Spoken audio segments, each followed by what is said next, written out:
Hello and welcome to Impact Africa, our online talk show where we get to have conversations with diverse individuals and organizations who are impacting lives positively. This is Kemi Akiode Adebayo, aka Mama K, and in today's program is a special series where we're focusing on celebrating men's health, which this is a part one of it.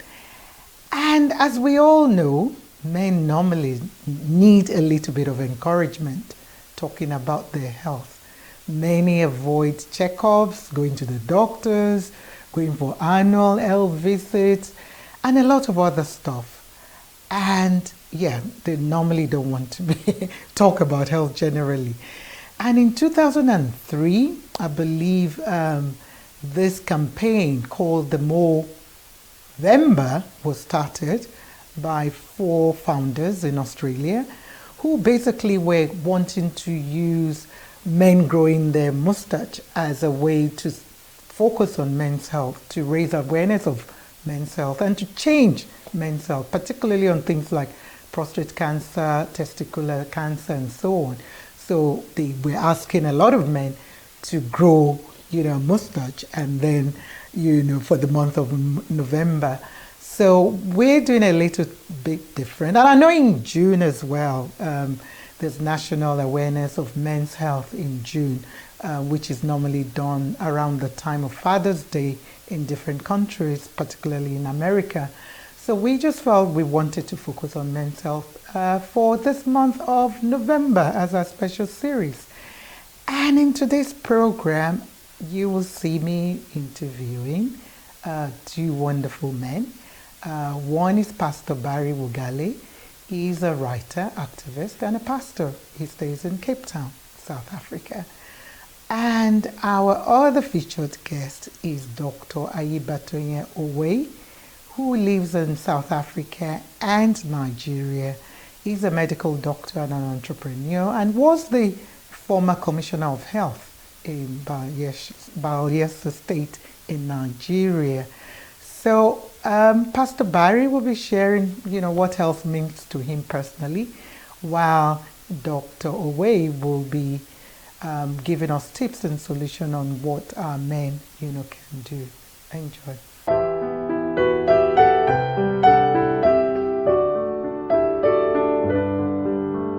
Okay, this is Mama K with Pastor Barry, and since we're talking about Movember, which is celebrating men and creating an awareness of men's health, I just want to ask you, my dear brother, how do you take your health? What do you do to stay healthy? How aware of you? How often do you check on things like, even prostate cancer, or what tests you need to do and things like that? How do you look after your health? Let me not go into mention that, but let me not go into that. How do you look after your health? Okay. Or do you look after your health? Yeah. Thank you for asking this question, Mama K. Let's say that if you have not lost somebody that is very close, who possibly would not have died the time that the person died, you will not take things like your health seriously. My father died because of prostate cancer, Okay. and my mother died as a result of heart attack. So I therefore understand the meaning of regular checkups. So I do check myself regularly, and recently I was very sick. Okay. And I therefore made it a point of duty. And so once you are 40, I think the first challenge is sugar. And if you work under a high pressure situation like us, the second challenge or thing you need to manage is those stimulants that you drink. I don't know. Anything that stimulates you whether it be coffee, whether it be alcohol, whatever that you think stimulates you. Because the consciousness of, oh, I need this to stimulate myself is where the devil is. And the other thing that I don't like people to deceive themselves with is the fact that we feel shy to talk about things. That was what I was going to say, especially men. Yeah, men we don't discuss. Especially men, yeah. Men don't discuss. We're strong. We're meant to be strong. We're meant to be this. We don't discuss health issue. And so those are where the difficulties is. And then again, in the context of Africa, if you say you are sick, then you are not spiritual. Ooh, yeah. I start to bring that angle. Yes, that means God is not answering your That when I went through ministerial training, I was told that there is something called organic sickness. And I was taught that organic sickness does not respond to whether you are spiritual or not. It's just a matter of how you use your health and how your body responds to certain things. I was taught that. And so, if you say, and it is a dangerous thing, I want to say, that preachers going around to say, I have never been sick. I cannot be sick.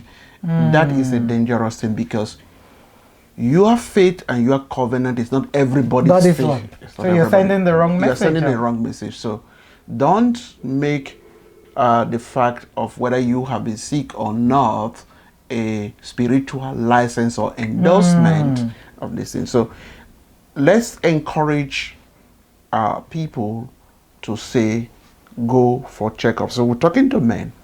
Now, the thing I would say is that if you die leaving your wife and your children behind, you create a problem for those of us that are alive.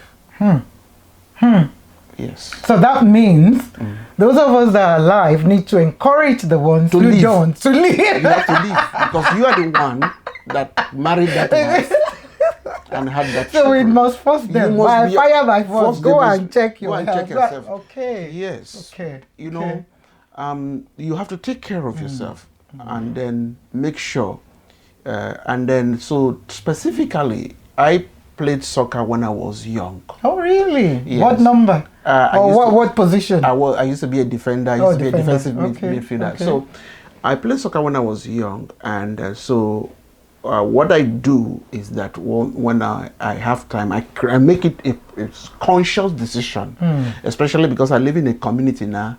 So I volunteered myself as an advisor on the community's soccer team. So what I do is I train with them. Okay, so that way you're keeping yourself healthy. Yeah, I train with them. And then I've also made another conscious decision of late to ensure that a certain distance I don't drive, I must walk. Yes, there is. So like maybe if you go to the mall, you need to walk, not take the lift, take the stairs, park away from the house. Yes, those I are made tips. those conscious decisions to do that. And then I see my doctor, who is a prominent doctor within the Nigerian community. Anytime I go to his office, this is what I do. As soon as I get in, I'll say, don't lie to me.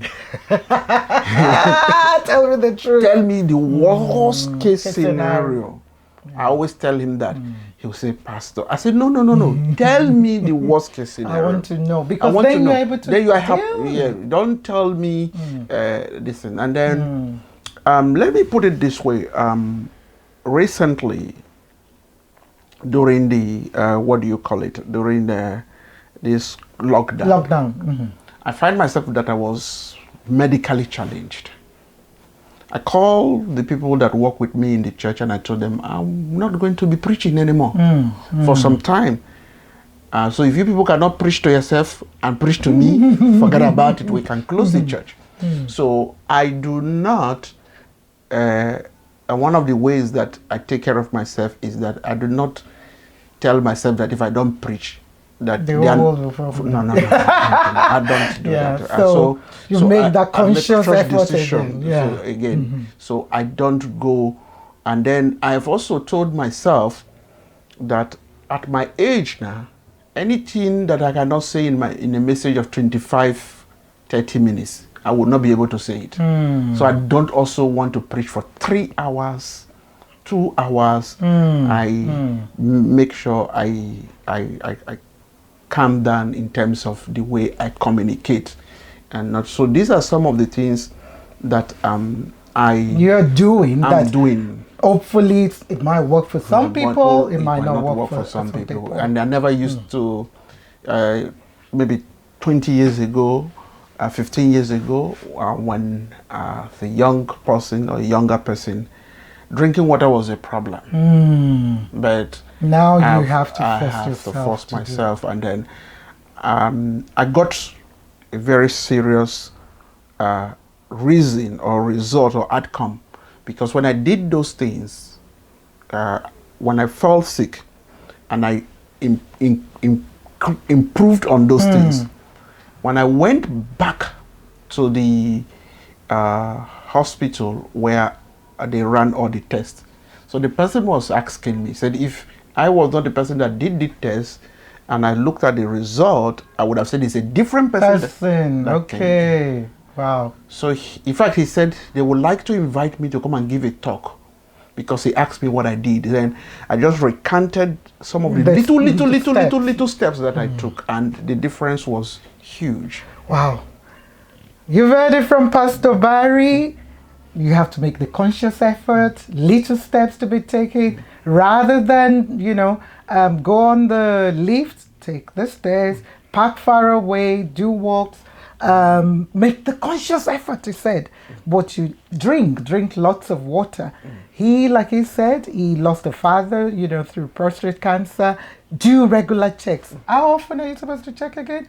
Once every 2 years, I think, for the men. Once in 2 years, but but if they tell me once in 2 years, I prefer to do it at least annually, or even 8 months. Okay. Especially, is it genetic, actually? Prostate cancer? They've said, they were asked my doctor that question, and they said he would not say it is genetic, but if my father have someone who has an history, then I need to be careful. And then especially from the side of high blood pressure and hypertension, my grandmother had the same problem, my mother had the same problem. So he said to me, no, now you have to watch it to make that. Okay, it is the month of November and we are celebrating men. Not just about mustache. I know that's how November started. So it's not about you just putting mustache, but now it's about creating awareness for our men, because men most of the time feel they're strong. They don't have any problem. So please, you've heard it from Pastor Barry. Look after yourself. Make all those conscious effort to change your lifestyle.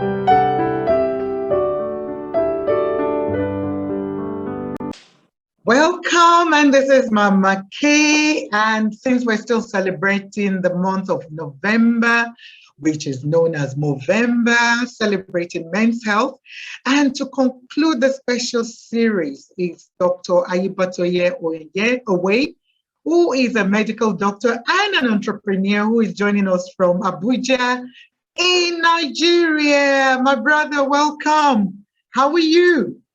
Yeah, thank you, Kemi.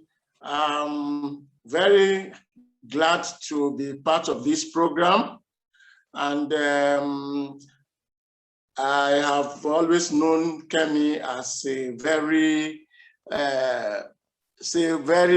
aggressive and very, you cannot say no to Kemi. So when Kemi calls me today, that don't put me out like this. I said, oh, I'm in trouble now. So, but it's always a thing of joy to be associated with you, because I know you are really a goal-getter. So whatever you are doing, thank you. Doc. Thank you. Humanity. So that's thank why you, Doc. yeah. Thank you. But you know, this is not Kemi here today. This is Mama K. So that Kemi that is aggressive that you know is different from Mama K here today. But anyway, don't mind me. But thank you. Thank you for being here today. And maybe, you know, as a medical doctor, and as I said in the introduction, we are celebrating men's health. And one of the things I know that men, you know, are normally not keen on is to talk about their health.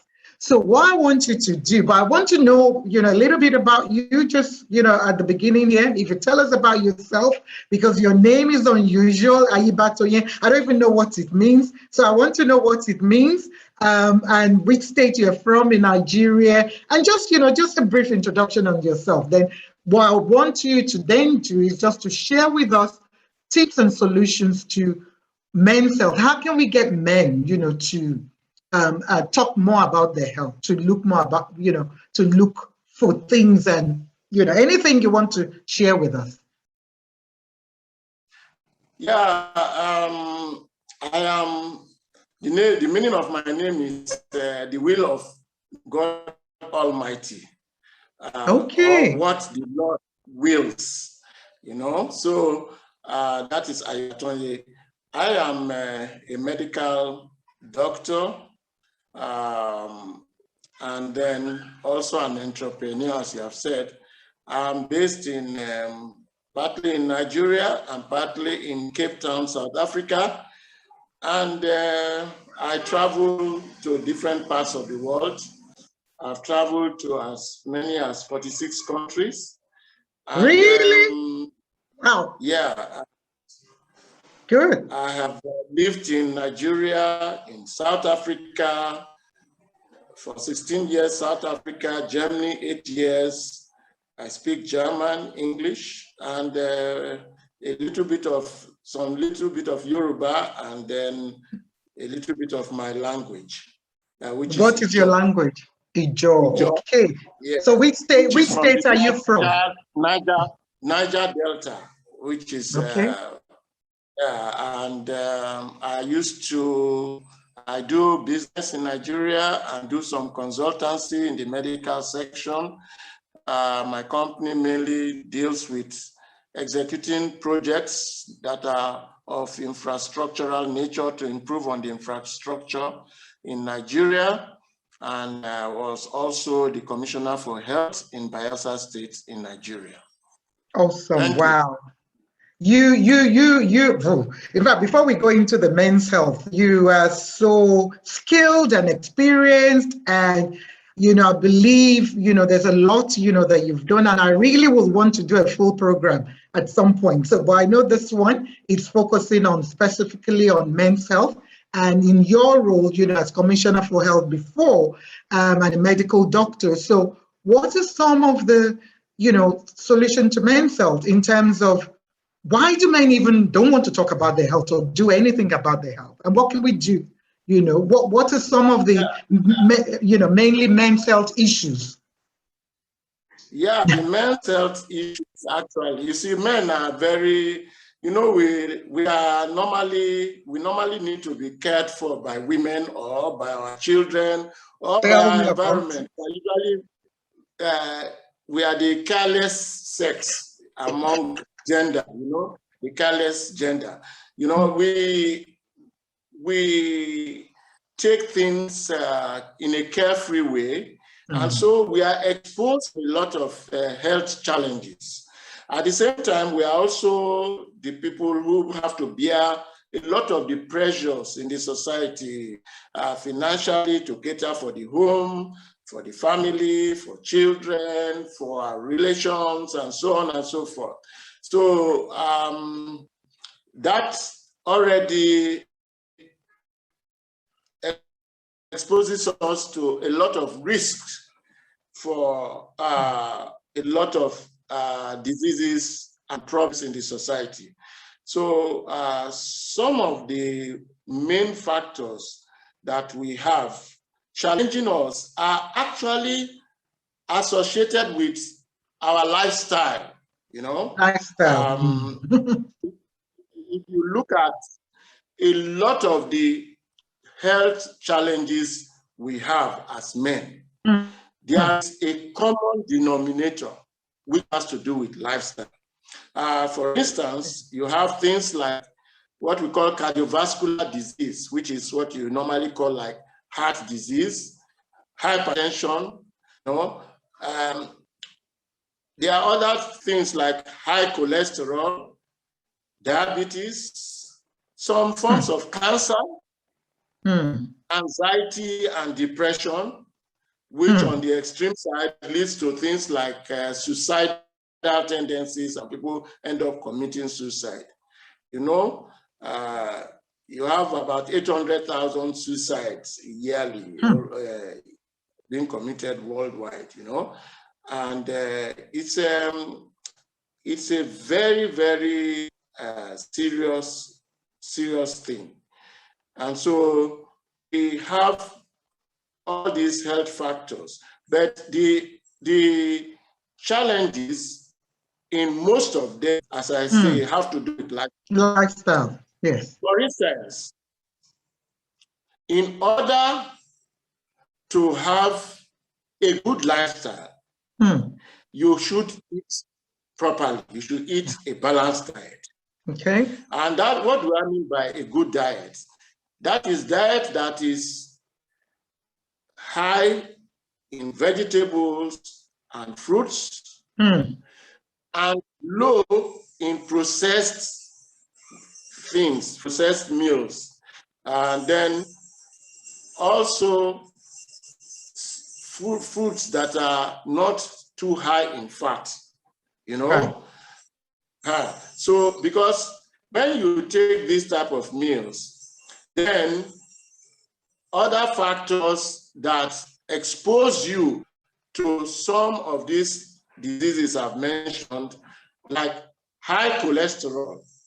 Yes. You will have high cholesterol when you eat high fatty diets. And high cholesterol alone exposes you to cardiovascular disease, which is heart disease. And you have cases where people just slump and die. You know? As someone who normally has been living a normal life, all of a sudden, yeah, the person has collapsed, the person has died. You know, and that is mainly because many of these people, their health indices are poor. You know, now they are, because of the type of diet you are eating, you are overweight. Yeah. And being overweight already exposes you to things like diabetes, which I have mentioned as one of them. Diabetes exposes you to heart attack and heart hypertension. And so all these patterns are all interrelated. And poor diets also exposes you to cancers also. And for men, some of the cancers that are of interest are cancer of the colon, right, and cancer of the prostate. You see? So these are issues of health.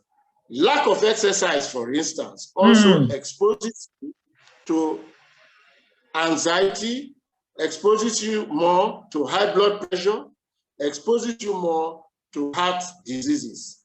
You know, so with a healthy living, that is good exercise, good diet, avoid smoking and excessive alcohol,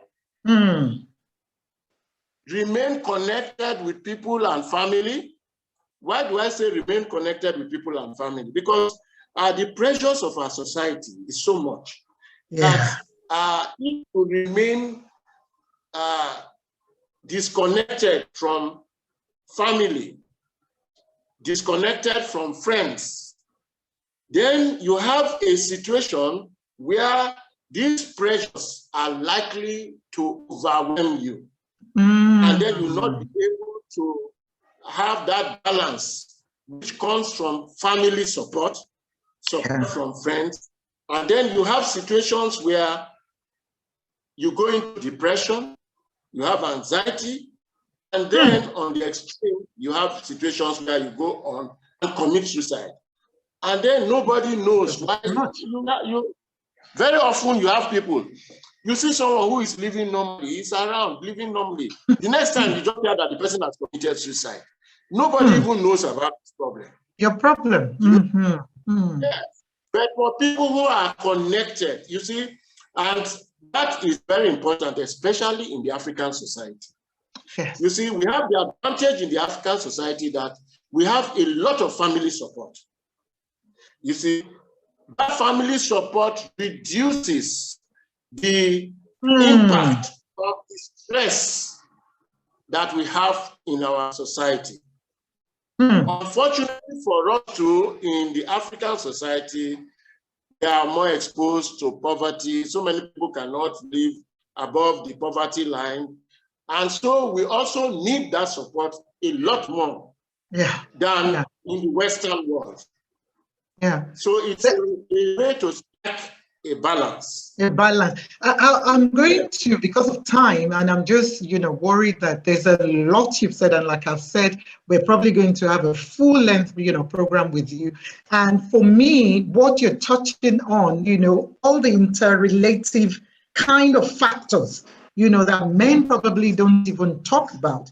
You mentioned, for me, that's just an eye-opener, that you need to remain connected with family. And you need that family support. However, what I want to ask you, next here is how men can actually do that, because sometimes that family that we need is a two-edged sword I'm seeing here, that you need to give you support, which some do, but those family as well could be the stress, because you're wanting, that black tax that we talk about, where your family are the ones depending on you, most of the time, for fun, for support, and so on. They don't even want to know your problem. So you have a cousin or a relation, the African way, somewhere calling you all the time. I need this, uncle, I need this, a brother, I need this. And, how can men then, because that's maybe why some don't want to, seek that family support, or balance, like you said, with reaching out to family to check, okay, cousin, how are you today? Because they're afraid that that cousin is going to ask them about this or that, or their problem, which they have problems themselves. So how can men, get that balance to say, yes, you still need family, you still need all that, but you don't dwell alone on that issue, but that's the reality. Like you said, the poverty, and so on. So what is the solution to that, doctor? What is the solution? Yes. You see, it's a two-way thing. You see, when I mean family, it also includes friends, and neighbors, and so on and so forth. People you've grown up with, in school. Grown up with, you for went instance, to school with technology today, you have WhatsApp groups, you have you chat with people often, and so on and so forth. Now, unfortunately, what you have said is the truth. That you see, sometimes when you remain connected with these people, the pressure even becomes so much on you. Every time it's like a one-way thing, especially if you are a bit financially endowed. They always want to, today they have not paid their school fees. Sometimes, in fact, it's better not to even hear their problems, because when you hear their problems, you may not be able to sleep, while your own problems linger on. Now, the advice is that you have to try as much as possible to balance it. it's not a one-way thing. It's not that you have to go out. It's a choice. You have to make that choice to, you know. Yeah, you make that choice. And then making that choice, what I will like to say as a guideline is that people who don't add value to your life, you should not remain more connected to such people. There are people who, yes, you see, if you see that in life there is giving and receiving, it's a balance. As you give, you receive. Now, where you see a relationship where that balance is not maintained, it's like this. Then that is not. Yes, then that is not connection. You must cut off that. But you can realize that there are people who may not be able to give you any form of financial help or support, but they can give you emotional support. They add value to your life in different ways. Yes, they are adding value to you because they give everybody, whether you are financially endowed or not, you still need that emotional support. You see, so you must use it as a yardstick to ensure that you remain connected only with those who bring value to your life. And that value is not financial value. I'm talking of lasting values, you know? So that is the yardstick. In fact, you see that you become happier when you are connected mainly with people, family, friends, who actually give you some form of value. Look at your life and say, this person, every time just calls me, is asking for money, doesn't even, when she doesn't have problem, you don't hear from him. He doesn't want to, him or her doesn't want to know whether you have your own issues. Such people are not really family. They are not friends. You know? Those are the people you must remain connected to. The people who are really concerned about your well-being. That is the yardstick. Wow.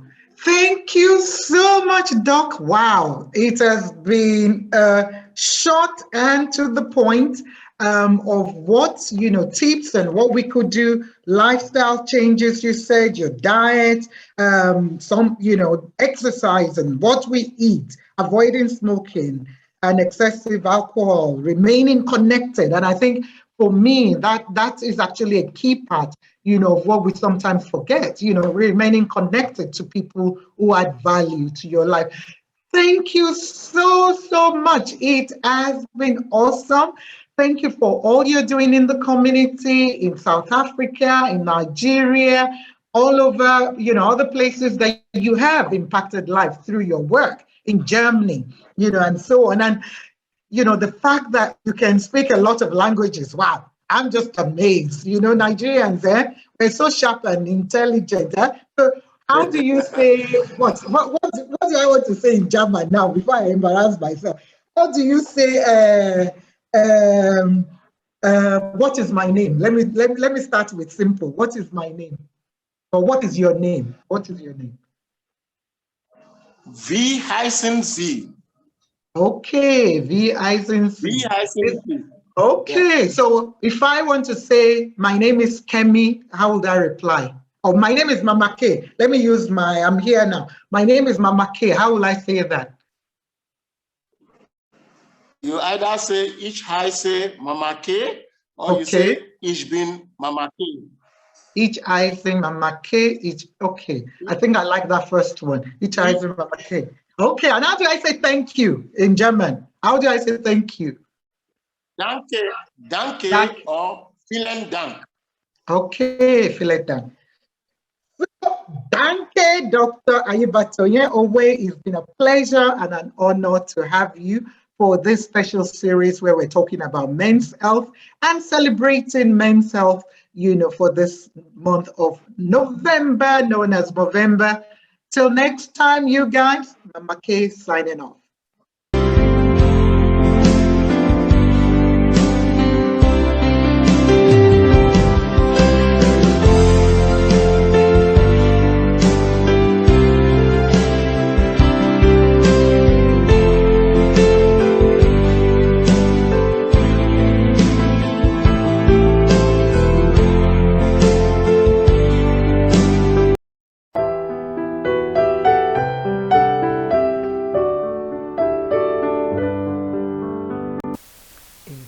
interesting conversations we had there with Pastor Barry and Dr. Owei. And yes, men usually put their hand in the sand kind of attitude when it comes to their health, because they mostly believe that they are strong and they don't need to talk about it. And as Pastor Barry said, that we need to pay attention, more to our health. And he had lost his father through prostate cancer. So through that, he has taken, made intentional choice to do things about his health. And like Dr. Owei said as well, a lot of things has to do with lifestyle. So, men, having to change their lifestyles, having a good diet, basically doing more exercise, avoiding smoking or reducing or stopping smoking, reducing excessive, alcohol, and a lot of other tips he gave there. So yes, an holistic approach needs to be taken when it comes to men's health, from head to toe, basically looking at all aspects, regular checkups in the hospital, prostate examination, cardiovascular examination, mental health check, sexual, check as well, and a lot of other stuff, that was shared there. I mean, I'm just letting and encourage our men that yes, please do not take this lightly. Early detection helps in a lot of things. And, like Dr. Owei said, which was, a very, very good one, for me that I believe needs to continue to happen, is you need to remain connected to family and friends. And that is important. There's a lot of stress and a lot of issues in this world, but you need to choose people who add value to you, but make connection, not necessarily, for anything, but in terms of emotional support. Because yes, our men go through a lot, being the head or the leader or whatever they're supposed to do at home or at work or in their faith organization. There's a lot, our men go through. So yes, we women, we need to be there to support them. And I know our men normally say, yes, how come women get Women's Month, Women's Day, and so on. So this is like us celebrating men. So this is Men's Month for us. So we hope you enjoyed it and you've gained or learned one or two things. And, we're all there to be there for each other. Health is wealth, as they say, and very, very important. Well, this is Kemi Adebayo Mamake signing off. Until next time, stay blessed, stay safe. Love you all. God bless.